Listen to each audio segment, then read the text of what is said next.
Welcome back from the break. I'm Tom Curtin. I'm going to be facilitating this session here on the role of simulation in competition. And we have one more panelist, Amir, who will be in here in a second.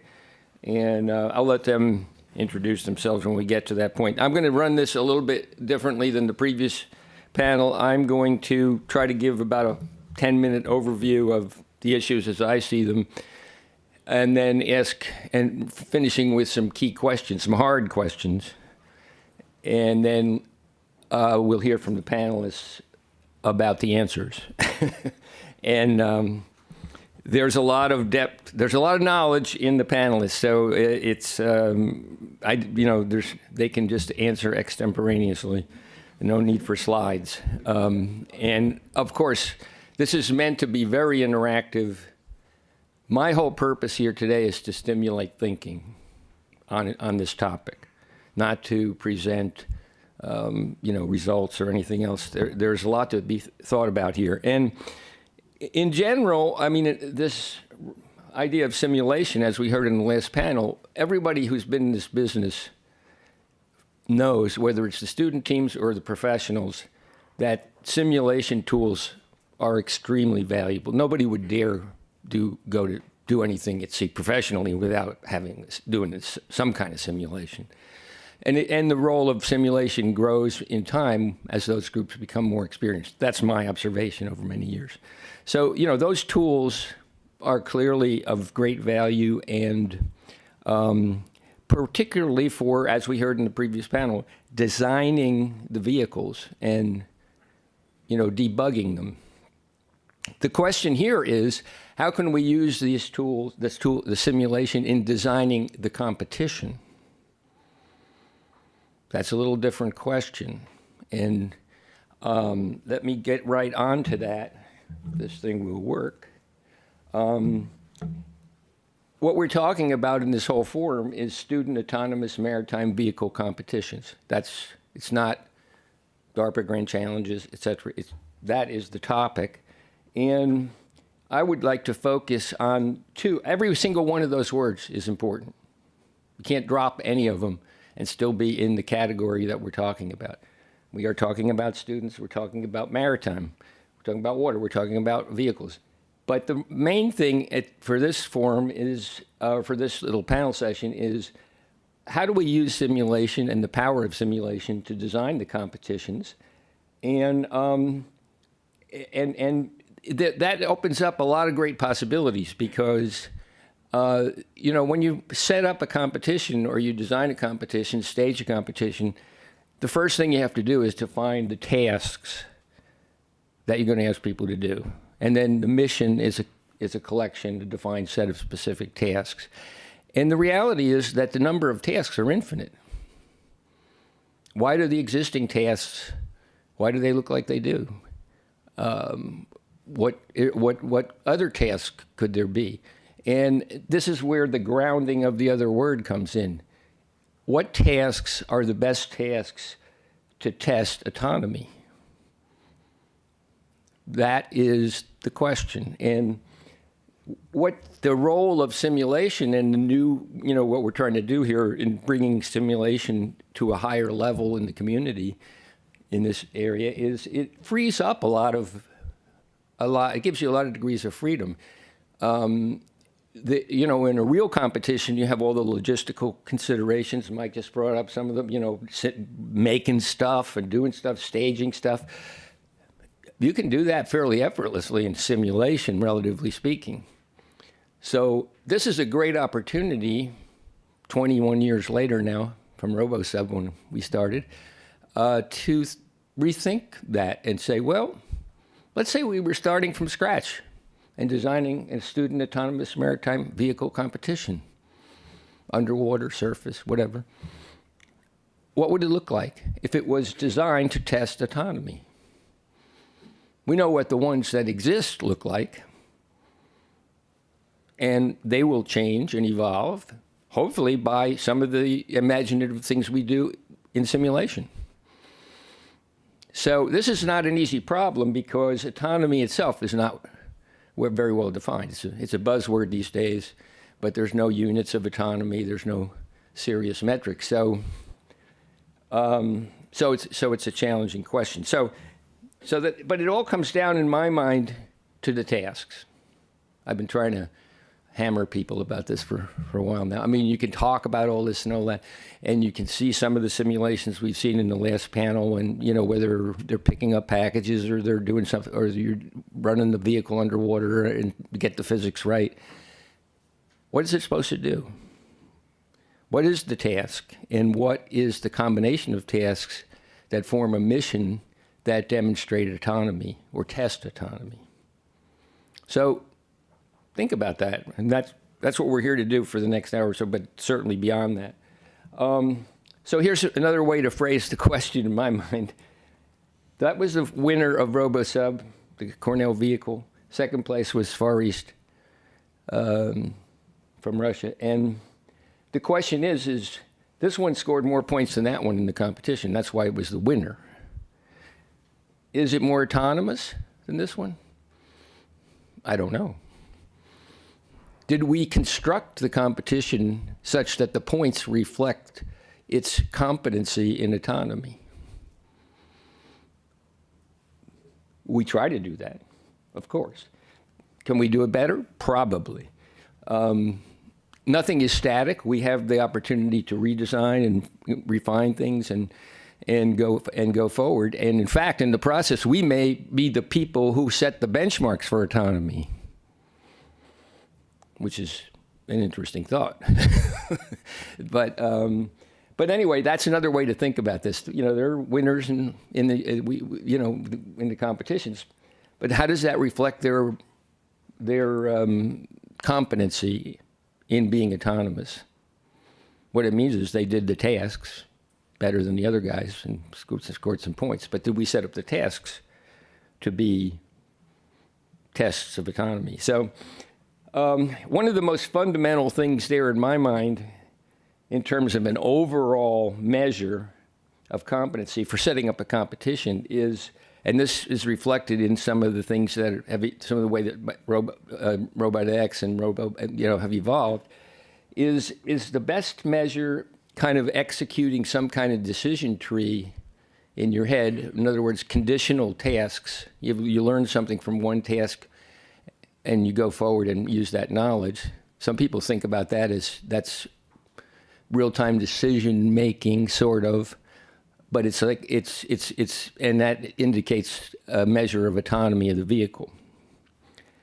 Another, I think, fundamentally different approach, and this is definitely worth discussing, is no, that's not as fundamental as having a bunch of tasks that are relatively independent in a complex environment, and the vehicle is solving some kind of an optimization problem, a prioritization problem in real time.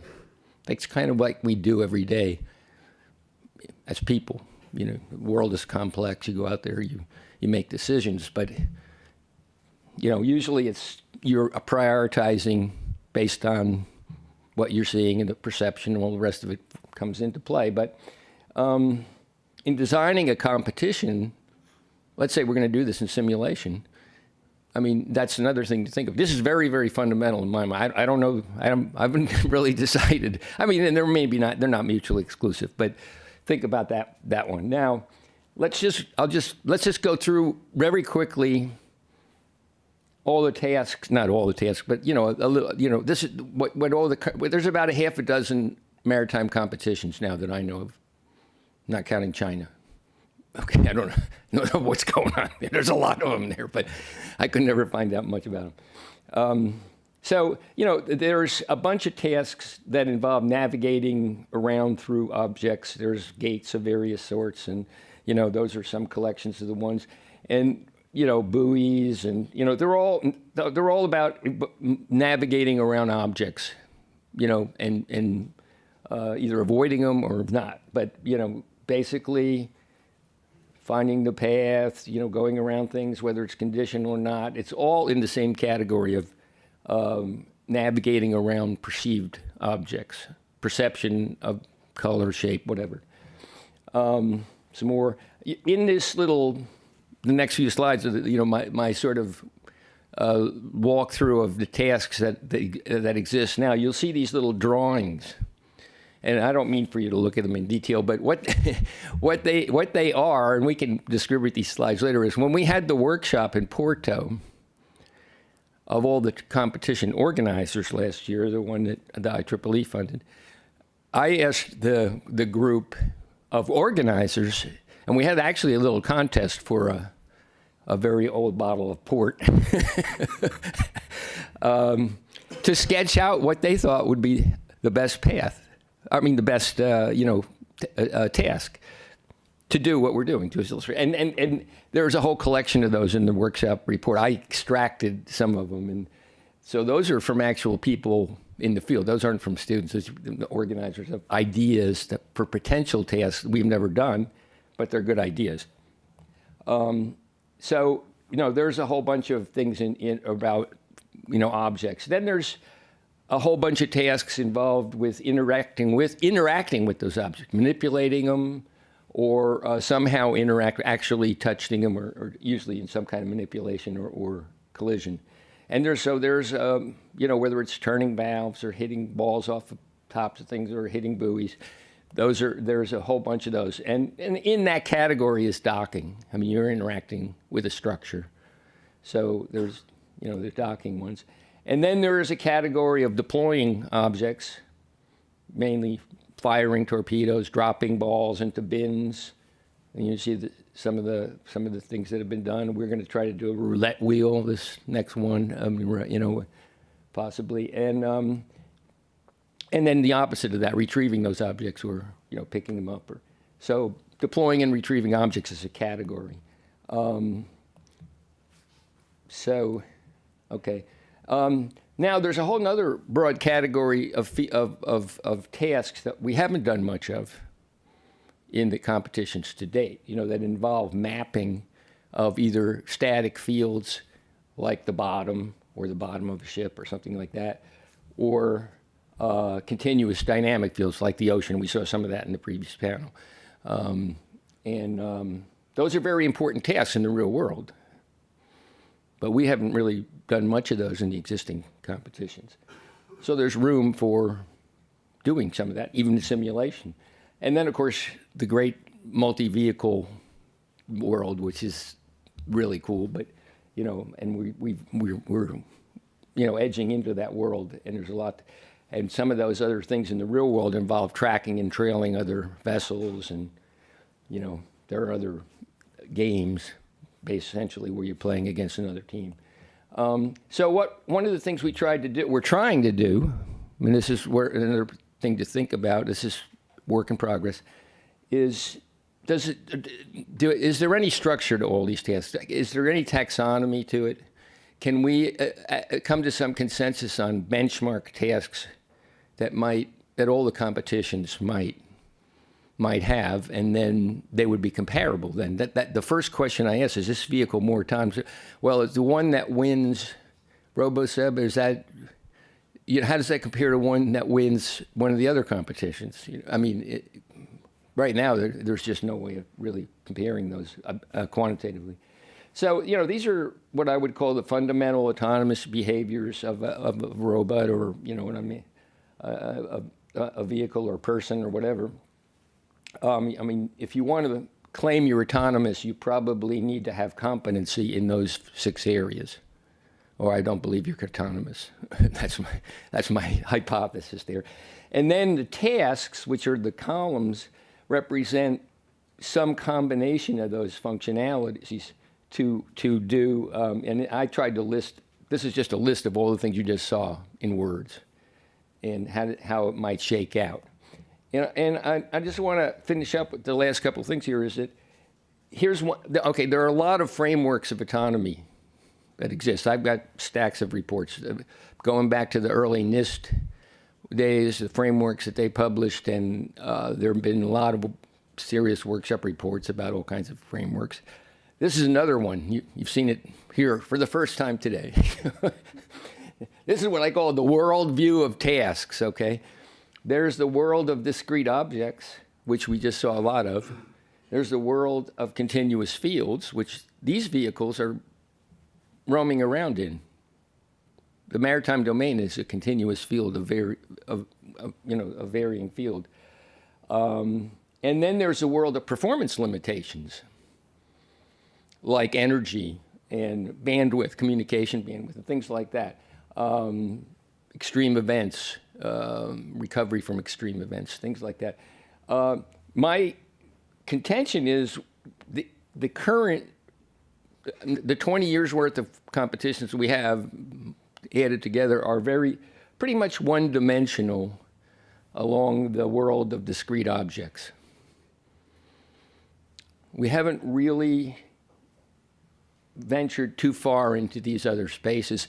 And the funny thing about that is we claim to be doing these things to sort of emulate or motivated by real-world applications. Those words appear in these various documents. Well, the real-world applications, most of them are on these other axes.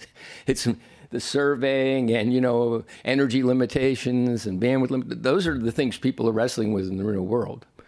Objects, of course, for rules of the road and things like that for surface vehicles, but not as much as some of these other things. So that's another kind of little bit of a disconnect. But so the box is the question of the day.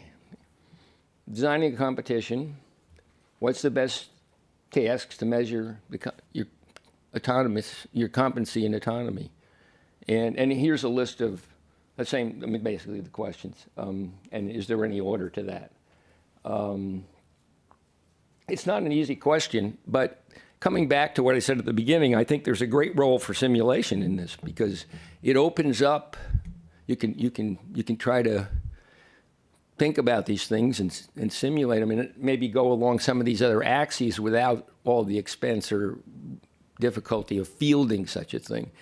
And then that opens up also, which we're also trying to go down here in the near future, the world of virtual competitions.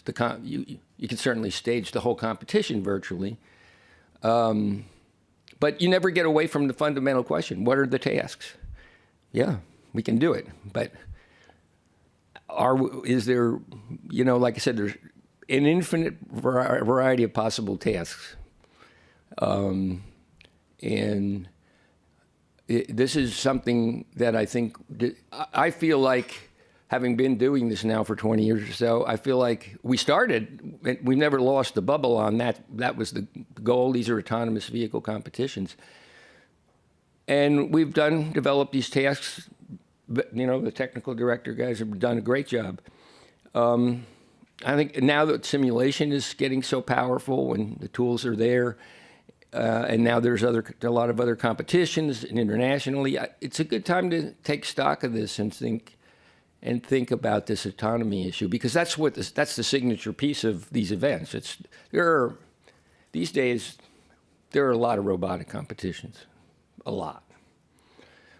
There are not too many ones focused on maritime autonomy.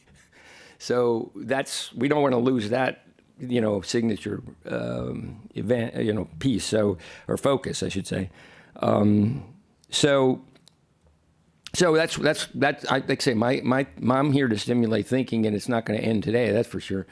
And we want to get a lot of feedback, because this is definitely the reason we had the workshop, and we're going to continue to have this committee thing, is to see what consensus emerges from the crowd. I'm looking at a big part of the crowd, and we go to one of these competitions, RoboSub, there's 50 team, 40 team, and these competitions, there's a lot of people, and they're putting a lot of thought into these things. Let's make sure that we put the equivalent amount of thought into asking them what to do. That's my contention. So I'm going to just turn it over to, you've seen all these people for the last 3 days, and I don't think they're going to require too much introduction, but they can give a little, introduction themselves. But I would just like to get their thoughts on, if we were going to do this from scratch, what do you think would be the best tasks to test autonomy, for a maritime vehicle? Clearly, we have a bunch of tasks involving objects and interacting with objects. That's a possibility, but Are those the best ones? And I mean, clearly, I mean, the mission has to be a set of tasks, but what is that set? And if you had to pick one or two, what would it be? Bill, you want to take a shot at that?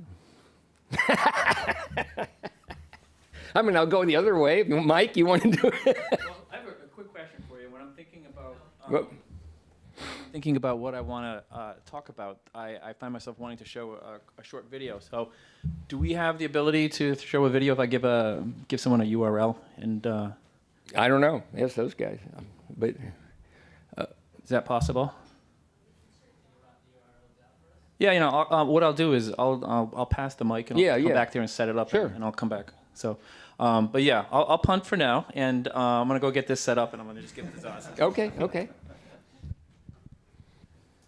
Well, I'm gonna, you know, you guys can call me out on this if you consider it a cop out, but I feel like the tasks that we select for these competitions, they're kind of an iconic thing that, you know, has some relevance to a real world situation, but it's, you know, by the nature of the competition beast, they're a sort of gross simplification, and they're a thing that can be explained quickly, and it's very sort of visual and easily understood about sort of what they represent, but they're an abstraction. And I think that's just part of the nature of the beast of the real competitions. So if we were talking about some sort of simulated competition or some sort of online competition, perhaps that could change a little bit. But the thing that sort of has struck me in the time that I've been following these competitions, one of the things I've really paid attention to is how teams fail. And a lot of times that doesn't have a lot to do with the task itself. So I feel like one area that a simulated aspect to the competition could really help is the addition of uncertainty to the tasks, and that's something that I think ties in really closely to the non-existent metrics of autonomy. Is how well do the systems deal with things that are really unexpected? And so a few examples. We've talked a lot about this with RoboSub. When teams start the course, they're allowed to line up the sub exactly with the start gate, and really just, you know, if you can just basically drive in a straight line, because you can line it up, you can get through. And so if we changed the rule on the day and we said, all right, we're just going to toss your sub in the water, it's going to be pointing in any old direction, basically no teams would even start the course in RoboSub. And okay, that's a little unfair to say that, because that's the rules. The rules are the rules, and the teams have designed their systems to comply with the rules. So it's unfair to change things at the last minute. But at the same time, the environment changes things at the last minute for teams all the time, and they get surprised. And we have innumerable examples of that. We have teams in RoboBoat. University of Rhode Island is the example that comes to mind. They had done great on the course, and then they got snagged. There was this one rope going into the lake, you know, sort of not really near anything, and it's been there all week. But in their finals run, they got caught on that rope, and boat is struggling to get to its GPS waypoint, and nothing's moving, and the time clock runs out. It's horribly disappointing. This year at RoboSub, cloudy all week, you know, beautiful lighting conditions, very diffuse, all the colors look very consistent, not a lick of direct sunlight until the finals, and then the sun comes out, no one's vision system works properly. RobotX 2016, you know, we all felt very, very sympathetic on behalf of Seoul National University, who'd just nailed that detect and deliver challenge every week. Very consistent. They'd been scoring great. Number one going into the finals, and then the wind picks up, and everyone's really struggling with station keeping and just getting their boat to go where you tell it to. And the finals, you know, it was just a really, really frustrating experience for all those teams. So designing some kind of pre-competition involving simulation where you can throw some of those really unexpected things at teams and just really kind of mess with them in a way that doesn't have that huge downside of taking a boat to Hawaii and then encountering that problem.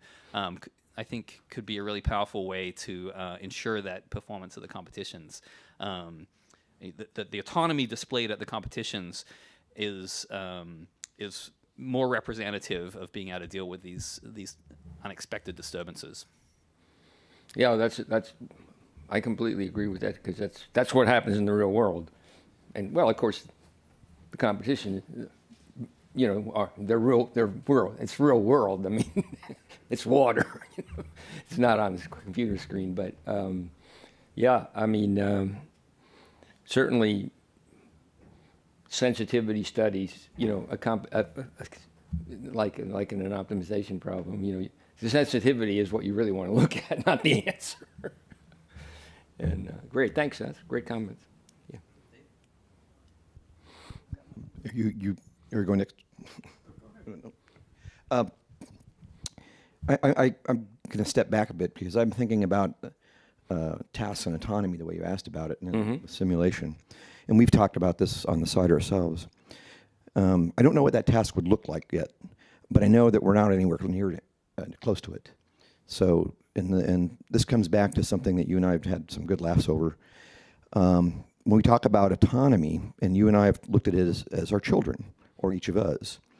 So I would say the corollary here is that to teach our children when they're young, and eventually turn them into an autonomous being, we demonstrate things to them. So the simulator is taking that place for a robot. So you're trying to teach your robot to do the right thing. And then at some point you have to let it go. And then sometimes it doesn't do the right thing. And I'm sure some of us didn't do the right thing as children. So, but we're still hand-holding at this point. So I don't think the tasks right now really test autonomy to a great extent. We talk a lot about it with AI and so forth, the future, and I'm thinking that's where these simulators will take us in this continual loop of improvement. But I don't know what that task would look like, but I think we're definitely a long way from it in terms of where our robots are at. That's just. Yeah, I mean that is that brings in this whole business of learning, deep learning now, and AI, and that's certainly another rapidly growing area that has a role in probably sophisticated simulation of the competitions. I mean, in terms of vehicle being able to learn. I mean, that's really that is one of the fundamental measures of autonomy, in my opinion. I mean, how can the vehicle learn on its own and make different decisions? As some of the AI people are discovering these days. I'm not sure why the platforms are doing what they're doing anymore. They have to go dissect it and figure out, why did it do that? I didn't program it to do that. Anyway, I just had a thought occur to me. Yeah. Actually, I don't know what the task would look like, but it would be you ask your robot to do something, and you would get, let's say there's 10 teams competing, you get 10 different solutions that all accomplish the task. Yeah. So if I had 10 kids in here, or 10 adults, and I said, I need you to get this list of groceries, and that's it, right? Some will drive, some will walk, some will ride a bike, but I don't give them anything more than just the end game, and I get 10 different solutions. So that would be probably what I would say is the ultimate task. Right. I mean, and I've said it the other way around. If there were 10 admissible solutions and everybody did the same one, that would tell you something too. That's what defines the benchmark. Go, Dave. For those of you who don't know me, my name is Dave Novick. I'm the technical director for RoboSub. So I've been thinking up, designing, implementing tasks for almost 15 years. Focusing or paralleling with what Zoz was saying, one of the nice things with a simulation is a lot of times in the real world, as Zoz brings up, there's the real world is difficult. Sometimes we're not testing autonomy, but we're testing the teams that fail less, because there are teams that will do phenomenal, and then all of a sudden something will go wrong. To capitalize on some things that Zoz says, many times during the finals I've heard, that's never happened before. So there's been a lot of teams where they do just really, really well, and then something goes wrong. There's some little bug that they didn't find during the months and months of testing. So the nice thing about the simulation environment is we can just rerun it again, and so we can sort of remove those particular failures and test more of the autonomy part of it than the failure or the failure/non-failure part of things. And I do like what Bill said. It's like right now we're it's more of the infancy stage of things. We're still hand-holding the vehicles and to do little parts of it. We did have one team in sub last year, or 2 years ago? 2 years? Cornell. 2 years. 2 years ago where they did do that, where they set up an optimization, and they had no idea what their vehicle was going to do from point A to point B, because it would run through the point schemes and the time limit remaining, and the vehicle would decide what the next best course of action would be. So we're starting to see that, but yeah, we still have a long way to go.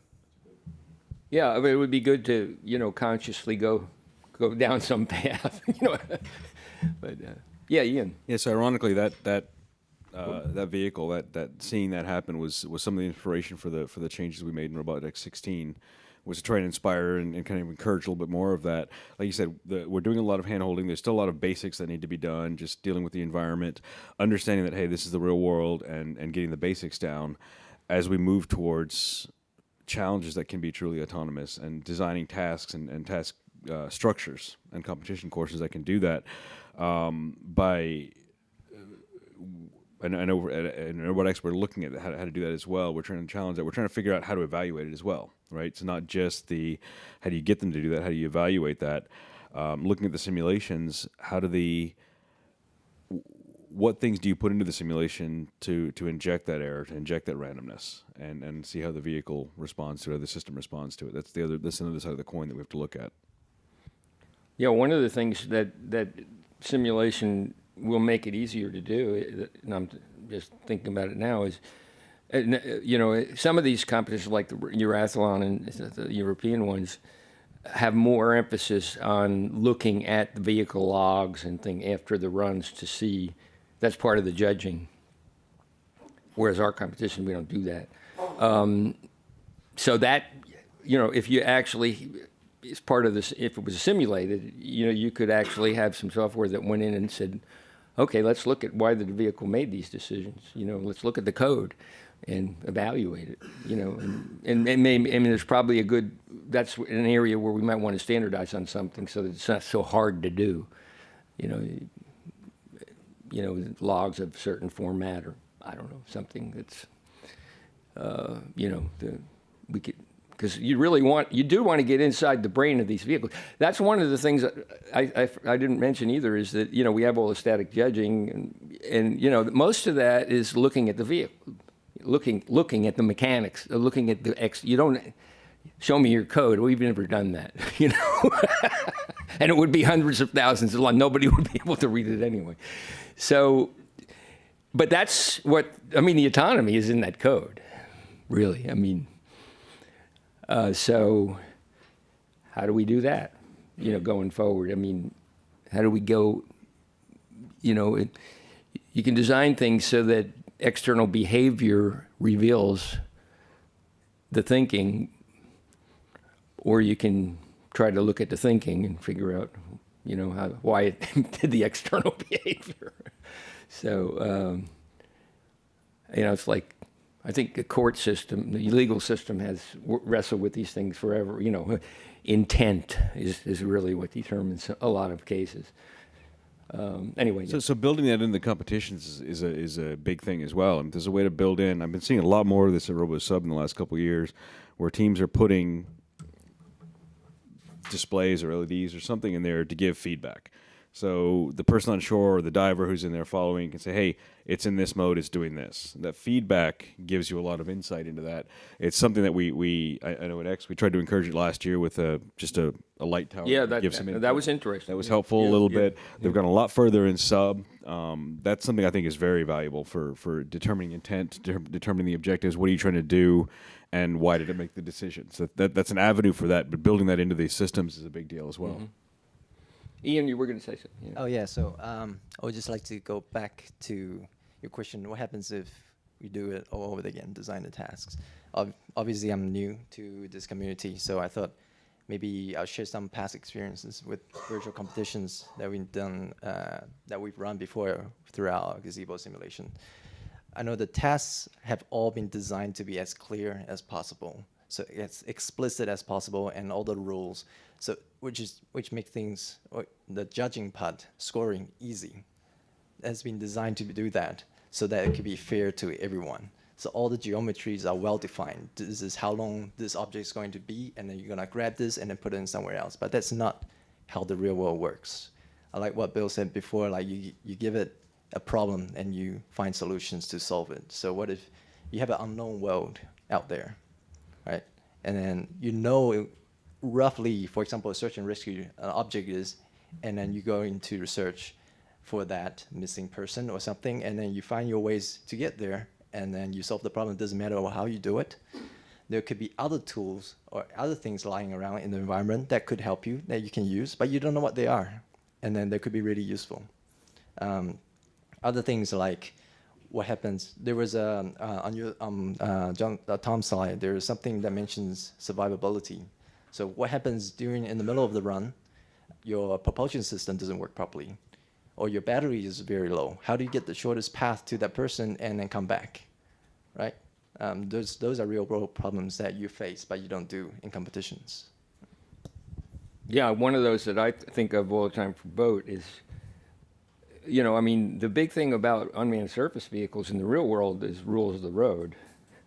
I mean, objects that move around, not buoys that are moored around, you know, things that come at you from various directions, and we haven't done any of that really much.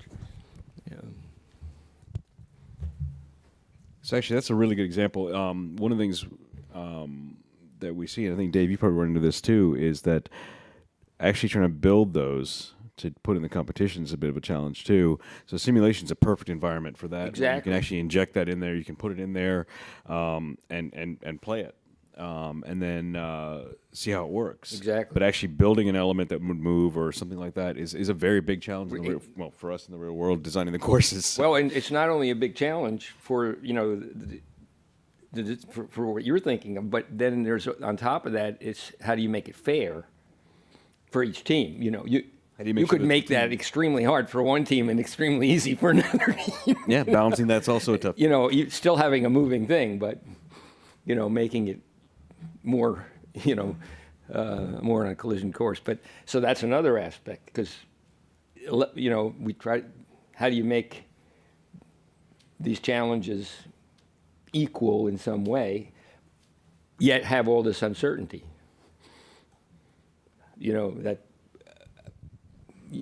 that's not easy. I don't know how to solve that, you know, because you know what's going to happen. You know, that it wasn't, the other guys didn't have this, you know.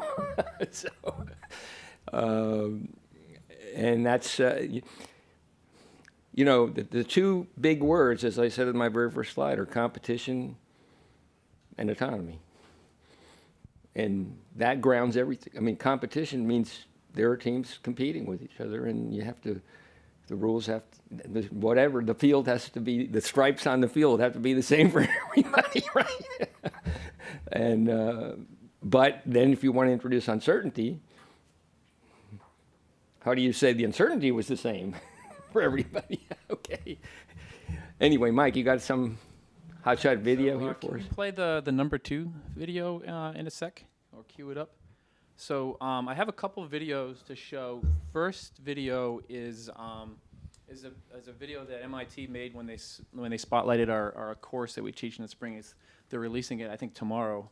And I chose a clip to show some of the competitions. We're a big believer in competitions as well too. But when we teach our class, there's 2 competitions that we do. One is based on mine countermeasures. So we give students a simulated threat laydown, and then we give them vehicles, and we tell them what the search area is, and we tell them what their sensor qualities are. They can choose wide swath widths with poor sensor qualities, and it basically defines a rock curve for each sensor width, and they can choose a point on that rock curve and then go off and do their search. And for those who have done mine countermeasures, it's, you know, essentially comes down to how many misdetections you have and how many false alarms. And we also tell them what the penalty is for false alarms and misdetections, and whoever gets the highest score wins. So you'll see a little bit of that, I think, in the video. You'll see some mine countermeasures like simulations running by. That's all in simulation. And at the end of the semester, we give them a different challenge problem. This one's multi-vehicle, and the challenge is to find a moving or characterize a moving thermal front that we simulate on the river. So the thermal front is simulated, but the vehicles have to go out into the water, and we give them simulated temperature sensors, and they can take samples, and they can make maneuvers to try to characterize and find that front. And they can also share that information between vehicles. And they have to do a little bit of collision avoidance too. So that's two competitions that we do in our class. And all those labs are online if you want to actually take a look at them and try them. But they're still the same kind of competition that RobotX is, in the sense that you put a vehicle out into the field and you get a score, and you take your vehicle back, and the next team tries and they get the score. So we're very interested in the kinds of competitions that are head-to-head competitions, where your strategy really depends on what the other person's strategy is. And so for the last couple of years, with some DARPA funding, we've been funding a project called Aquaticus. That's the second video, video number 1 in your USB stick. And I'll show you a little bit of video what that looks like too. So if you're able to play that first video now would be a good time. That would be the number 2, yes. I like marine robots. I like the ocean. I really think the possibilities are incredible for exploring the ocean, and was really excited to take this class. The first part of the class is where we run a different variety of simulations as well as write applications for these simulations. And we spend many weeks running through those different possibilities. And we give them the ability to learn and make mistakes right here in MIT before we send robots out, where the consequences of mistakes can be very expensive. Both on the inner side.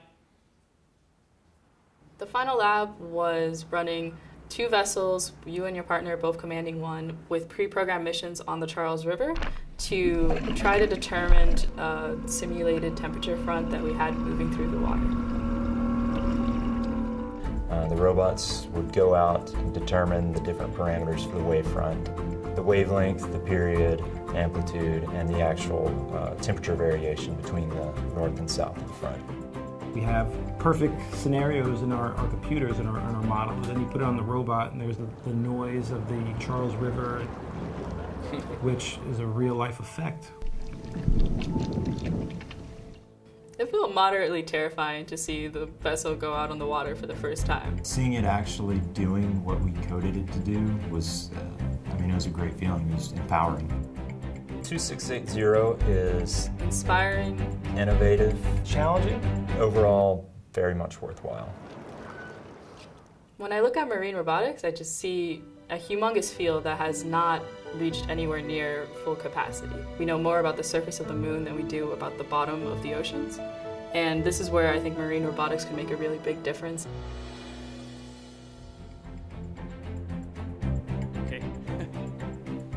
So that's, you get a little glimpse of the 2 of the competitions that we chose for, at least for introducing autonomy. The first one was completely in simulation, and that's essentially partly because the way the MIT semester is structured. February and March, we really can't be on the water. And the last month or so, we moved to the in-water exercises and competitions. So the next video I have is a project called Aquaticus. And this is a radical departure from all the competitions that we have done prior to that, not just because it is head-to-head competition, but in this particular case, it's based on capture the flag, and each team is comprised of 2 humans and 2 robots as teammates. So the really unique feature here is that the humans, who are presumably had a hand in programming the autonomy on the robot, is also in the field working with the robot to achieve an objective, to essentially make their way into enemy territory, grab this flag, and avoid being tagged and make their way back. So what is effective autonomy? Well, it really depends on what the competition is doing. And you need to program autonomy and think about programming behaviors such as going to capture a flag, but also how to you have to program your robots to take initiative or perhaps not take initiative if you find that more effective. We expect that taking initiative will have its advantages but also has its risks. And so in this particular case, the humans are in these motorized kayaks, which you'll see in the second video. Second video is a lot less polished. It was made by me with cheesy music, so it's really raw. But it's fun. It gives you an idea, and it's a year old, and it only shows teams with 1 robot and 1 human on each side. And this summer, we'll continue that with the full-blown 2 robots and 2 humans. But the humans essentially communicate with their robots by speaking into a headset, and we have a voice recognition system, a voice-to-text system that's running in a laptop at their feet inside the Mokai. And that text gets communicated out to the robots, so you can tell your robot to go on defense or offense and to join you on an attack. A tag in this case, if you played Capture the Flag, there's this notion of tagging. We actually don't want robots physically tagging each other. So tags in this case are implemented by a robot or a human declaring a tag, and if the vehicle is in the proper side of the field, the tag is either granted or not granted. So that tagging and flag grabbing as well is implemented in a shoreside computer. So the computer on the shore knows where all the vehicles are, and when you declare a tag, the shoreside computer looks in to see, okay, you're on your home side, he's on his enemy side, so yes, you can tag him. Tag is granted. And it also looks at other things like, if a vehicle is already tagged, it can't tag other vehicles until it resets itself. And resetting itself means getting back to a spot in your home side. So there's a lot of this that's, the rules are implemented in a computer on the shore side, and everyone knows what those rules are, and it's implemented this way. So there's a lot of unique differences between humans and robots. I mean, humans are using their eyes to see what's going on in the field. The robots just know where everyone is. So to make this cost effective, we don't put cameras or LiDARs on the robots.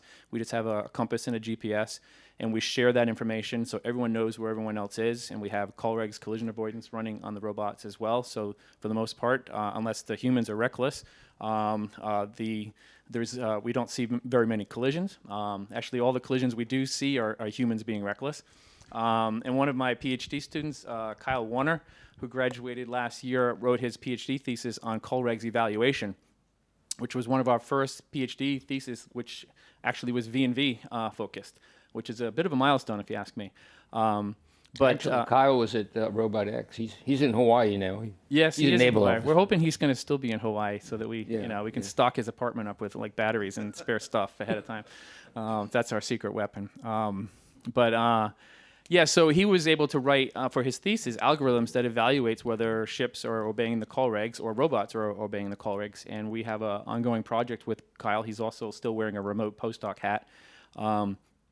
To look at the robots in this playing field and basically criticize bad maneuvers on the field as they happen. So if a human just cuts in front of a robot, figuring, hey, it's a robot, what's the worst he can do? He can't yell at me even. We can penalize for that. So anyways, I'll let you see the video if you can start that, and just to give you a little bit of flavor. We're probably not going to go all the way through it, and I might comment a little bit on it as I go through.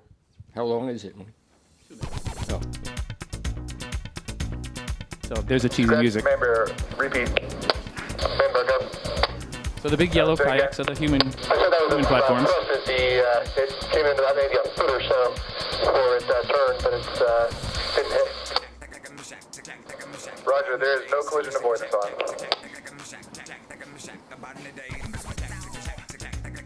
Are you able to pause back there? Not now, but I'll tell you when.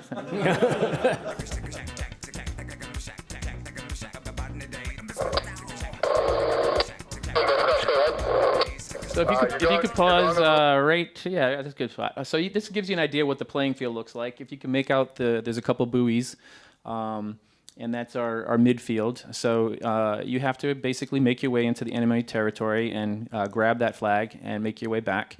And while you're in enemy territory, your enemy can, either robots or humans can tag you, which means you essentially relinquish the flag and you have to go back and reset yourself.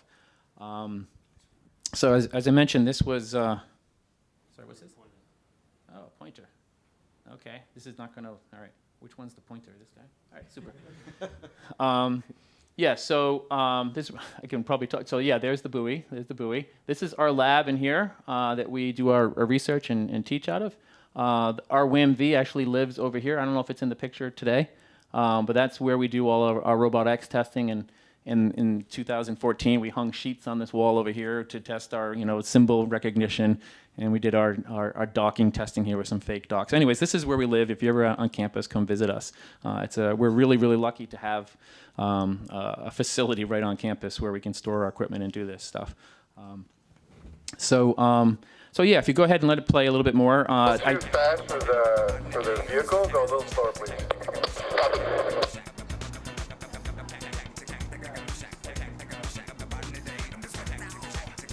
So in this particular day, our program managers from DARPA are in the yellow Mokais. So we were a little bit stressed. I should mention these are very special program managers too. The woman in this vehicle is a 3-time space shuttle pilot. Miss Pam Melroy. That's her voice there. She was very eager to jump into the system. And the other program manager is, I believe, is a lieutenant colonel in the Air Force and is a test pilot. So they had no problem jumping into these little yellow kayaks. So I think that's enough to just sort of give you an idea. So I don't know if that answers your question, Tom, but if we had to start from scratch, I don't want to start from scratch. I love RobotX, but I do want to explore this human-robot interaction. I think in RobotX it's hands-off for good reasons, and that's fine.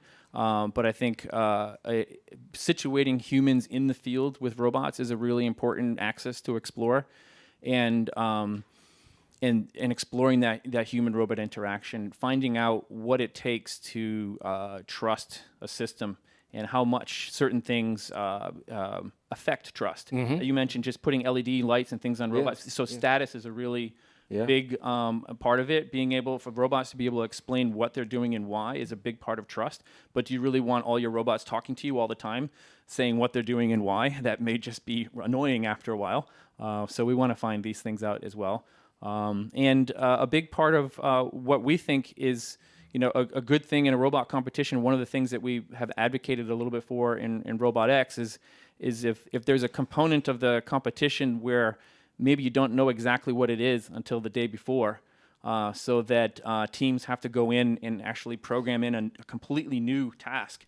Just, hey, here's going to be some buoys and we're going to deal with it this way, and just give everyone a day to deal with it. That's interesting because I think it measures the ability or the capabilities of the autonomy system to be quickly reconfigured, how well people understand it. So I think that's a really important part. Could be a test of how well people operate with no sleep. Well, it's a little bit cruel to do that. I mean, I was only on like 3 hours of sleep the last couple of days. I'm sure everyone was the same way. So, but that's the ability to quickly reconfigure your robot is interesting. We designed that Aquaticus competition such that we would have multiple versions of it. So each round is like 10 minutes, and you might have an hour or two in between. So some time to think about like what were those other guys doing? Or I think I see a weakness in them, and we can exploit it this way, and get into their software and see if in an hour or two's time that you can somehow recognize a weakness and change your software and go back and deal with it. So. Anyways, those are some of the things that we're working on that we're very passionate about. That the whole world of game theory,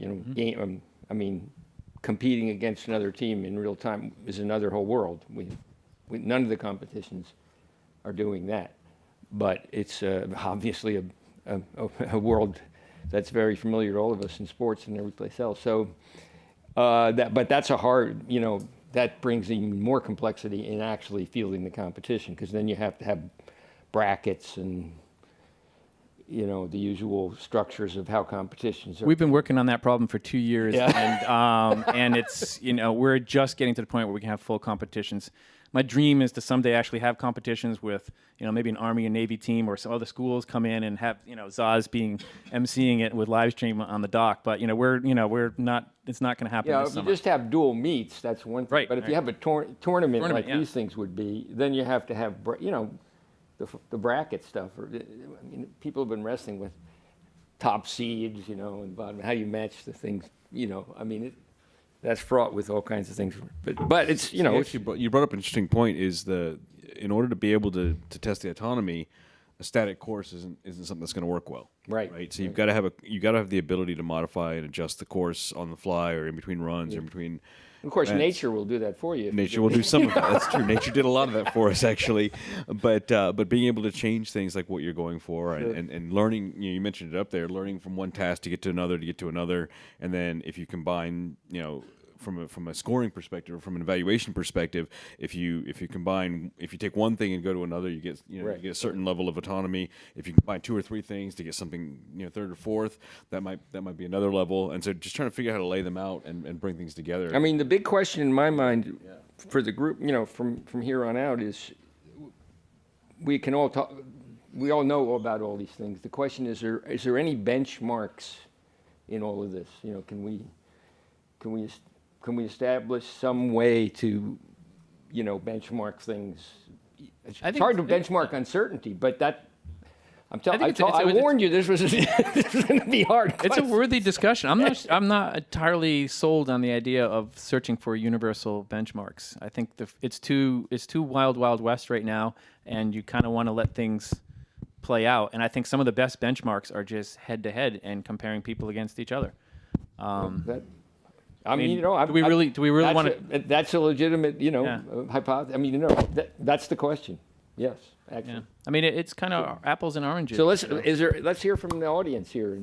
Well, if I can quickly, segue from that into on the topic of things that we're currently doing. We do have a program afoot to do some virtual or simulated challenges. We're calling it right now the Virtual Autonomy Challenge, and we're starting off with RoboSub-like things. And so the purpose of this, there's a lot of purposes of it. Things like we want to encourage people who do currently compete in the competitions and people who don't to tackle these challenges. We want to make it accessible to individuals or small groups as opposed to a large-scale team like you would have to have for RobotX or RoboSub to do well. And we want it to also feed into the real competitions. We don't want to replace the real ones. We want to augment them by having these challenges act as good practice, and the code that is developed for them can be then applied over to the real competitions. And so what we're starting off with are some bite-sized perception challenges. We've spent the last weekend, right before we came here, Tom and Esteban and I, recording some acoustic data in Transdeck, recording some underwater vision data, and then we see this progressing into more full-fledged simulation challenges along the lines of the sort of demo that you saw from Brian for those of us that attended the Ross tutorial on Wednesday. So that's in progress, and what we're looking for, where you guys can help us out at this stage, is to give us, as the topic of this session is, example tasks, and in particular, we're looking for things from industry and from real research questions that we can convert into simulation challenges or virtual challenges that have that real-world relevance, that have potentially that incorporate data from real-world tasks or real challenges that people have that are active research problems or active industry problems. So we welcome your suggestions there for things of that nature. Thanks, guys. Yeah, let's see if anybody wants to chime in here.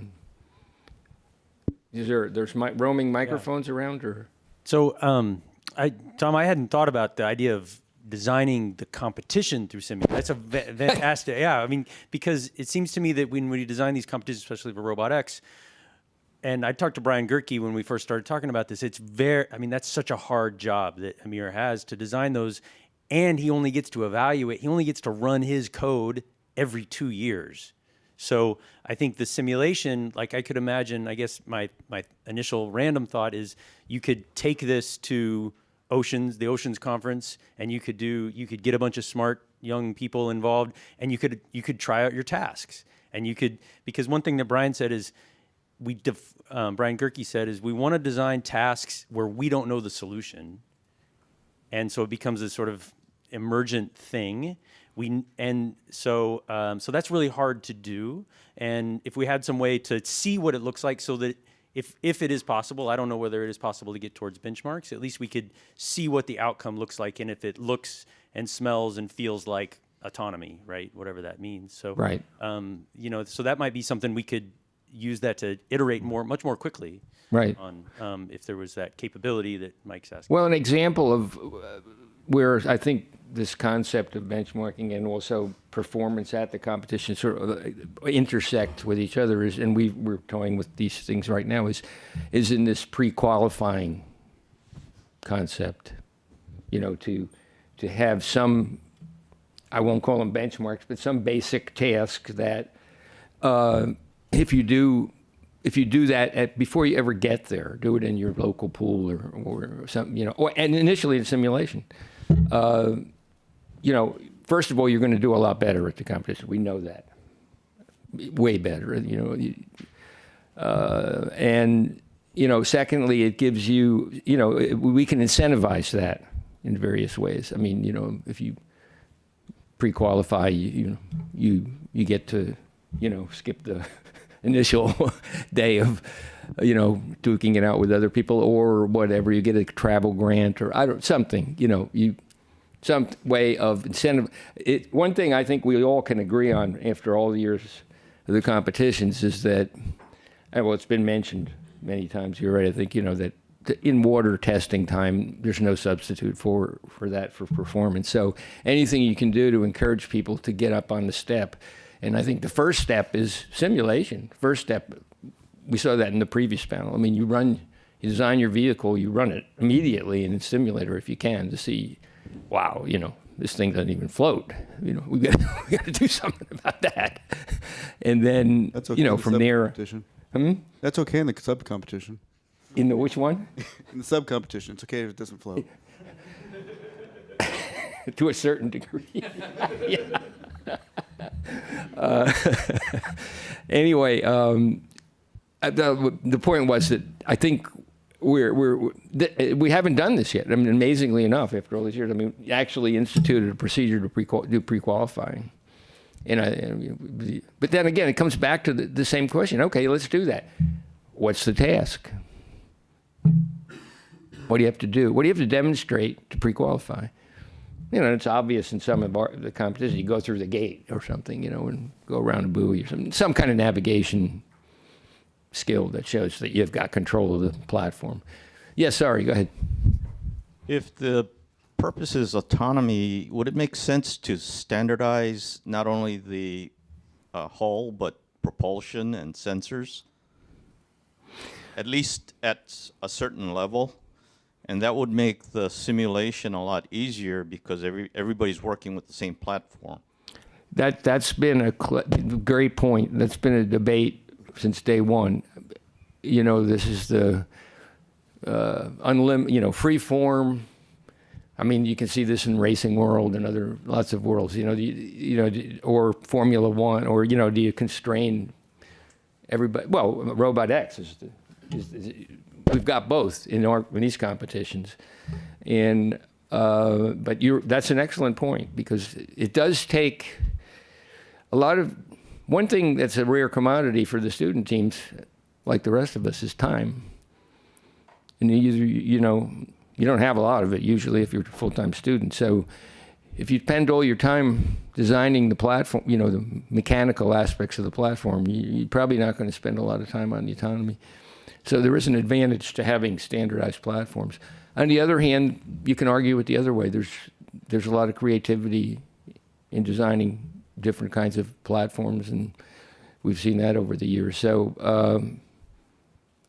that's a good, I don't know the answer, but it's a good question. Well, we've got experiments going on now. I mean, it's amazing to me when I go to the RobotX competitions where everybody has the platform. I don't see the performance that much different than one where people are designing their own platforms.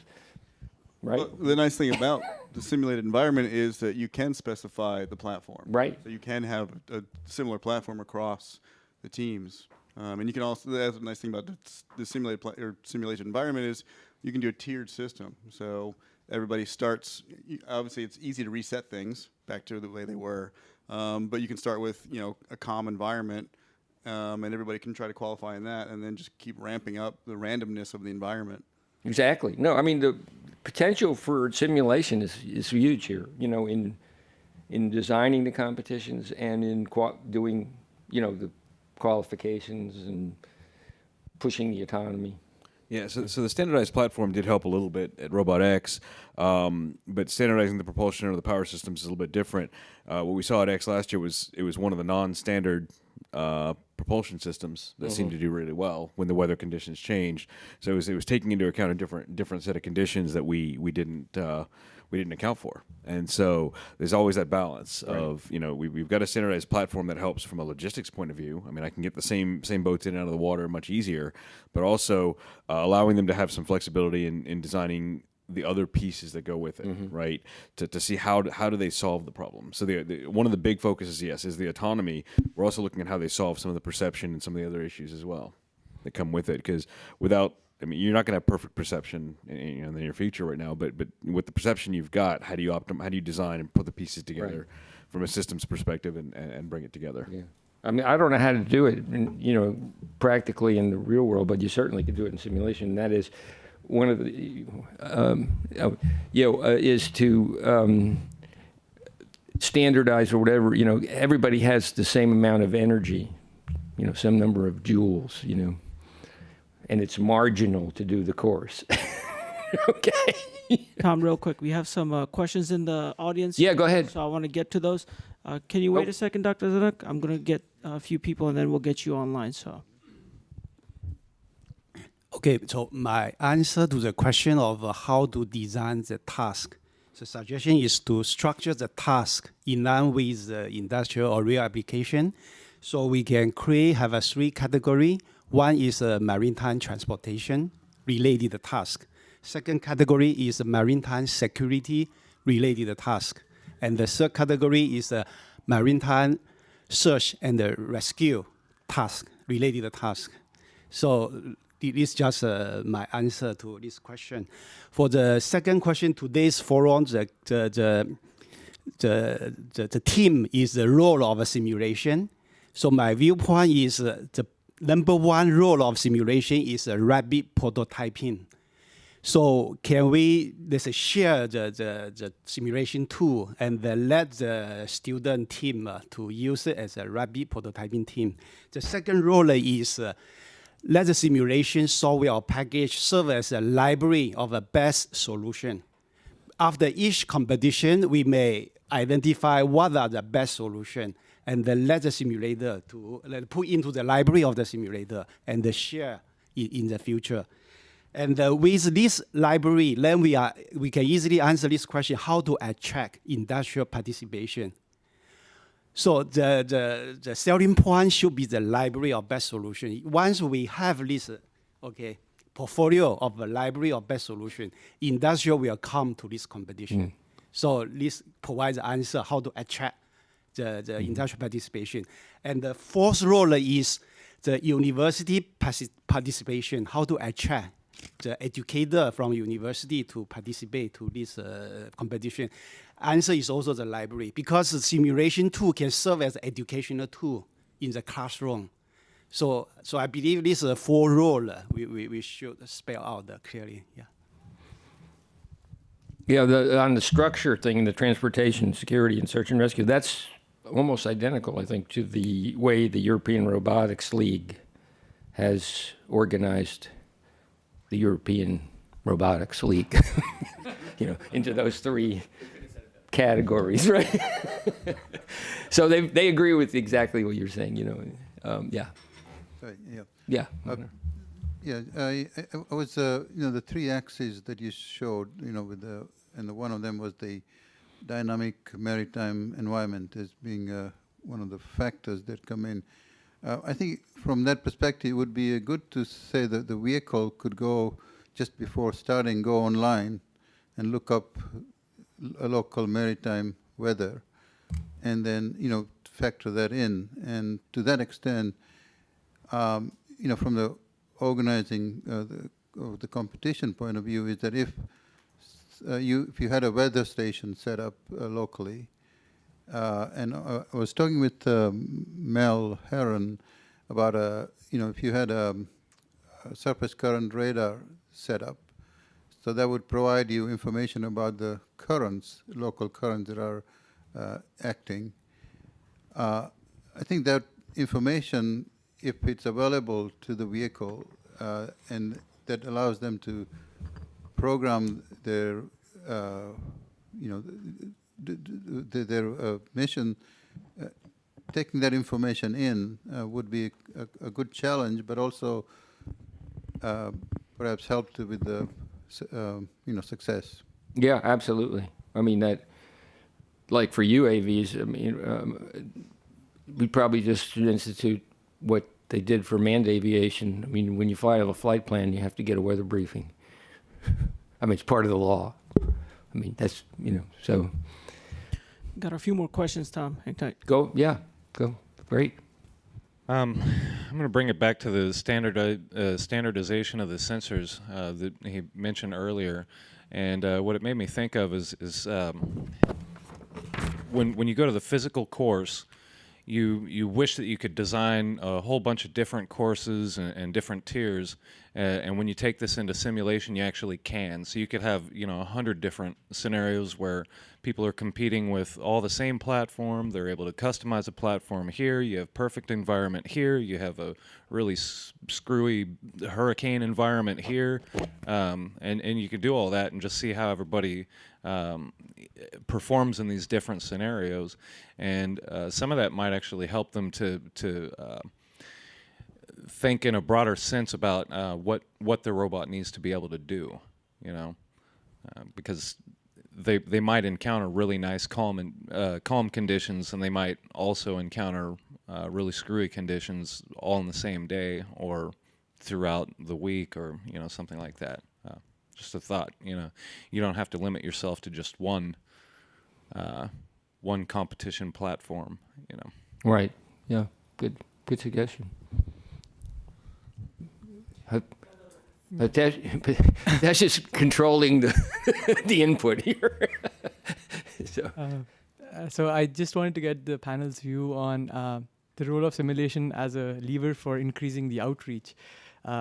So we saw this with MOOCs, where when Sebastian Thrun and Peter Norvig gave the Intro to Artificial Intelligence course, instead of just 300 students at Stanford getting the benefit of that, you had maybe 30,000 or 300,000. So it was like at least 100 or 1,000-fold increase, which shows that there is definitely interest in autonomy and artificial systems. And once you have, as I think Ian mentioned, once they put this stuff online, you can actually have even individuals with essentially no financial backing participating and getting interested in autonomy. So you can have very simple competitions that test this stuff at a fraction of the cost, and kind of that would probably be also a way to increase interest and university participation in the actual real thing, which definitely involves a lot more kind of effort and time. Yeah, that's what these virtual autonomy challenges are meant to be. That's what we're going down that road. Yeah, possibly collaborating with MOOCs might actually be. This is kind of like the final thing that ends. Or RoboNation might, could do a MOOC that teaches autonomy and then tests people Sure. at the end. I can say something on that. That I love that idea, and we've been pondering that idea for a while. It hasn't percolated up to the top of list of things that we're actually working on. But prior to the Aquaticus competition, we were formulating another idea. I won't go into the details of it, but that was our original plan, was to have a simulation competition, which could be online. And then, so on our Heron or Kingfisher robots, we have this little payload autonomy box, which is just a Raspberry Pi. And the goal was to take the top finishers from the simulation and not bring them to campus, but actually just take their code, put it onto the Raspberry Pi, and put it onto the robots, and actually run the robot competition for them on the river, and they let them log in and see how their robots are doing. I think that would be the ideal situation. Big outreach, but also the reward is actually seeing your software run on a robot, regardless of whether you could afford the plane ticket to come and see it see it run. Cool idea. Yeah, there have been some DARPA projects like that where everybody sends their code in and it runs on the same manipulator, if it opens the door, it's good. It does put a huge burden on the organizers to have the documentation and training and essentially stand up. I wouldn't call it a MOOC, because it's, not expecting 100,000. But, even if you get 100 participants, you can't answer 100. You can't answer the same question 100 times over. You got to have good documentation. You got to anticipate everything, and we're trying to get there through other means, through the open source project that we run, and maybe solve some of that, through other means. But it definitely is not something I think that you can just do on a whim. You definitely need to have some sort of sponsorship to do that, even though you're talking about a simulation environment. There's a lot of work to be done to train and educate and make that MOOC-like experience so that you really can reach people. So it's not. I would generalize and say that running any kind of competition is a lot of work. That we know. Real, simulated, whatever it is. Yeah. As Tom mentioned, that's exactly what we're trying to do with the Virtual Autonomy Challenge, and sort of democratize access to these autonomy competitions, and hopefully get a lot of people to participate. But again, echoing what Mike just said, and quoting, and correct me if I misinterpreted, Ian, your presentation this morning, the NASA Valkyrie simulation, it took a year to create, and the results were great. Like a competitor could, as a result of that, take a day to map his code to the real robot, but that his time saving and his 1 day experience meant a year of development work by however many people it was building the simulator. So you just have to, you can't get away from that. That requires resources, and that requires a really coherent plan of how that's going to happen. Yeah. And along with that, Zaz, the other part of this that hasn't really come up yet, and this goes along with, Bill, what you were talking about yesterday about trying to get industry more involved and actually approach real-world solutions. A lot of times at these, I've been involved with these for 10 years, these competitions, and as a layperson's observation, a lot of times what tends to end up in failure isn't the autonomy, but it's all the systems integration and the mechanics and the environment and everything else. Whereas if we can strip all of that out and focus just on the autonomy, like you said, autonomy, competition, then we can more easily also engage industry and say, well, what problem do you want to solve?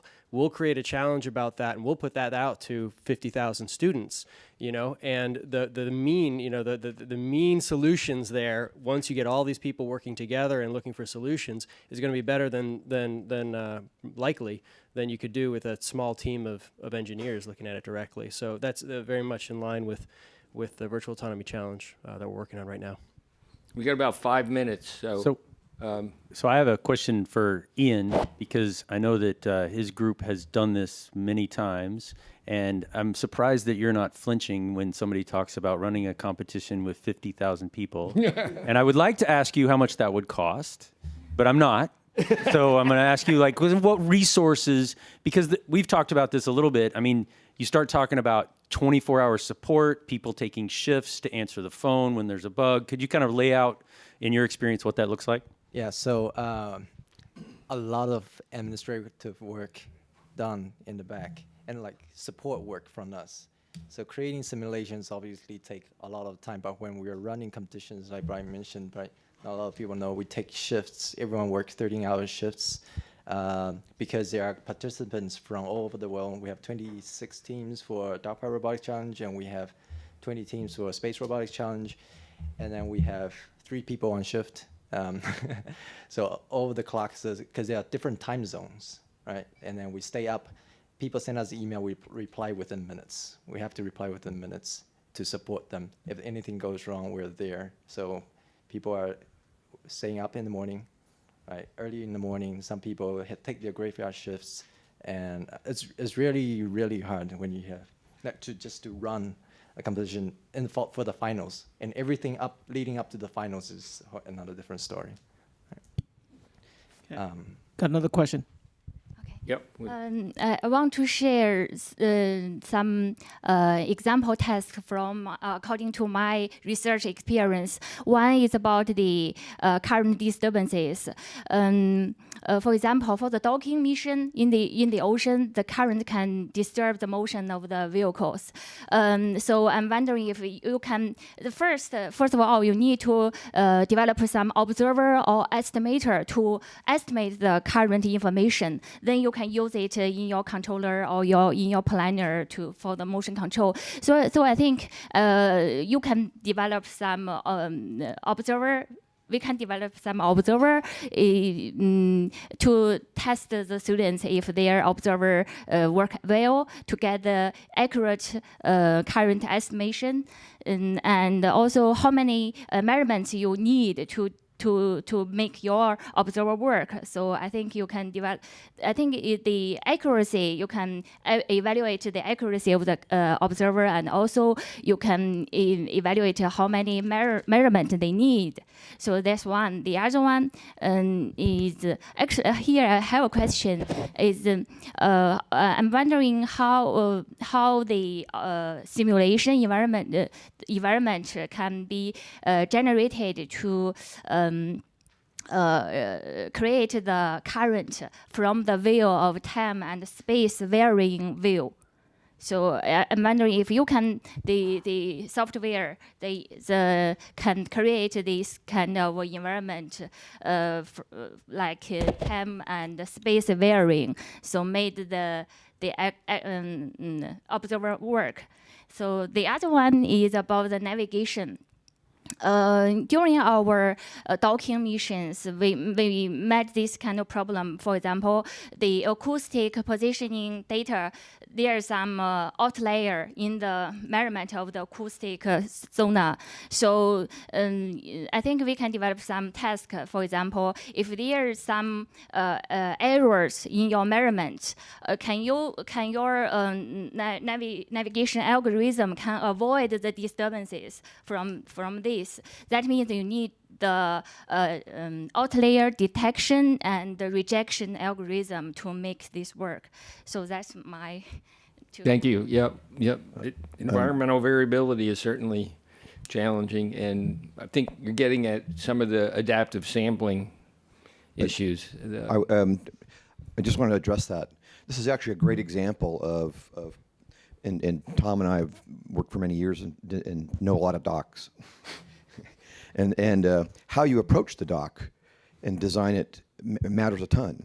So, and I'm not picking on you at all, by the way, but we eliminated the current problem entirely by letting the dock swing. So we were always driving into the current. It just didn't matter. So we never have to worry about it. So that solution that you bring in technically between your well, it's not a robot, but it's a dock and it moves.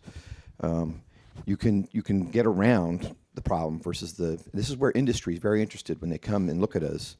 You can move the problems around. You can, and same thing with the error. You can't get around. So the same thing, we did a very simple acoustic solution and we made a big hoop, right? So the error, we just made the hoop diameter take out that problem. So we dive in and we hit it all the time. Okay, I'm getting some red flashing here. Talking about moving on, we're going to move on to the next question. We have one or two last questions. And we're going to close I'll this stay here as long as you want, but I mean, I don't know what the time constraint. It's okay. Means, we got one more question. Okay. All right. I guess mine is both a question and a comment. I think the biggest question we need to ask ourselves in terms of what task to do is really, are we going to be solving a research problem, or are we going to be solving a real application problem? So in my current work, I'm actually really involved in industry development and R&D. So, and I realize a lot of what we solve in the competitions is actually mostly more of a research problem that we're actually solving. And when you're talking about autonomy to the industry, they'll be like, I want you to solve specific problems for them and using autonomous vehicles, but it's actually very straightforward. I've spoken to various industries from defense to commercial and oil and gas, research, so on and so forth. And maybe just to share some ideas on some of the problems that they've asked us to solve. Of course, one of the biggest one is in mapping, mapping of oceans and all that and various areas that they're looking at. We're also looking at CP probe for real applications. CP probe detection, where we're talking about the testing of anodes for underwater, for example, the jackets and all those structures that they have. This is one application that could have potential for underwater manipulation, because you actually have to touch these anode surfaces in order to initiate certain contacts. And other things like inspection. Inspection is a huge area in the oil and gas industry. And they look at not just inspection, but also ability to do 3D reconstruction. And the industry uses things like laser scanning, multi-beam sonar reconstruction. And these are all very useful data that would have, that the industry would be very interested in. Other things like pipeline inspection, I think Saucy actually does this very good replica of this well. So this is something that is there. Then sub-bottom profiling, some of those applications, really being able to see through and actually detect the whether there are any gas reserves, for example, and whether there's actually anything below. You know, there's like, for example, there's something buried, and you're trying to search for something that's below. Flooded member detection. This is also an application, whether one of the jackets are actually flooded. And they actually use a FMD sensor to actually tap these jacket structures and to actually check for whether there's any leakages. Ship hull cleaning. This is in the shipping industry. Today a lot of it is by divers, so there's an application, mine countermeasure and all that lah. That's for the defense. On the surface vessel side, actually Corex is a very big thing in the industry, especially within Singapore, because for Singapore, where I come from, the whole place is really full of ships and everywhere, and the ability to navigate very crowded channels is a huge application for us. Surveillance, water monitoring, and autonomous ferrying is something that our government is really thinking of. And I guess this is really what would really engage industry if we're looking at problems to solve for them. Thank you. That closes it out for the questions. Thanks. Yeah, well, I want to thank our panelists. I think it's been a great panel.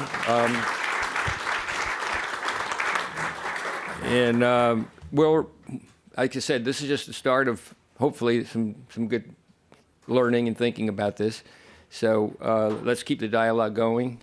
And I think I'm done.